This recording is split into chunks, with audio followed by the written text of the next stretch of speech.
Здравейте, казвам се Ивона Андонова и съм специалист по терапевтичен педикюр в Ортоцентър 2. Днес ще си поговорим за онихомикозата или така познатите гъбички по ногтите. Гъбички по ногтите са често срещан проблем, тъй като се появяват често и причината е тъмна и влажна среда, каквато е и в затворената обувка. Дори най-малкото отлепване на нокътя е предпоставка за гъбичната инфекция. Други причини могат да бъдат използването на обществени бани, спортни травми или прекомерното носене на гел-лак.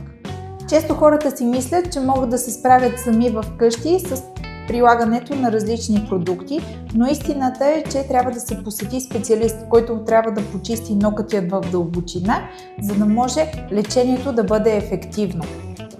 Запишете час за консултация онлайн в нашия сайт.